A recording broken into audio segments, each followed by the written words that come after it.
Hi, we have with us today Mr. Rajan Munjal. He is the channel lead for India for Sungrow. Sungrow, as you might know, has been one of the leading inverter companies in India. And not only have they done well in the market, they are also one of the few overseas companies to actually set up a manufacturing unit here. So Rajan, welcome to Solar Energy. Thank you. Tell us about how the year has been for you at Sungrow. 2020, obviously, it was tough for everybody. But then, due to COVID, we have faced, obviously, one quarter was lost. And we had to face zero sales. But then, the way we gear up the sales from last couple of months, we are the company who is going to achieve more than 10 gigawatt this year. And this year, obviously, it is always good for us because we are going to set up our 10 gigawatt factory from 3 gigawatt factory. So this is going to be good year for all of us, and we are expecting next year. Obviously, if obviously with the God grace, if COVID doesn't exist, we're gonna do much more next year.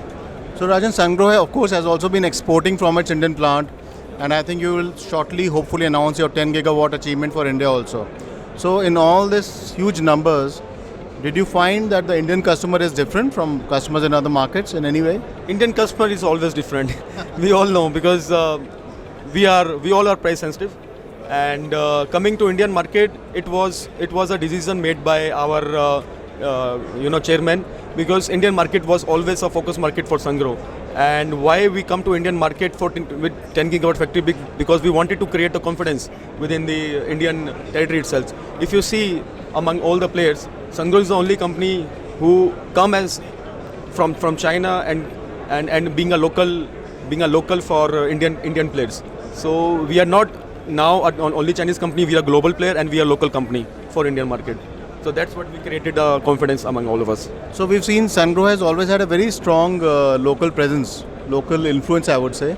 And 10 gigawatts obviously cannot be achieved without very strong sales in utility as well as rooftop. So which one is a focus sector for you right now? Everything. Apart from residential, because residential was always a tough market because it has some sort of nuisance of dirt from so many tier 2, tier 3 brands from China. But apart from that, C&I and utility is always a bread and butter for Sungrow. And having said, Sungrow is a company who's only relying on our major product, which is on-grid inverter. But for Indian market also, this year we're gonna achieve obviously number one position in C&I plus utility segment also. So this is our hope, and hopefully the number will tell in the end of the year.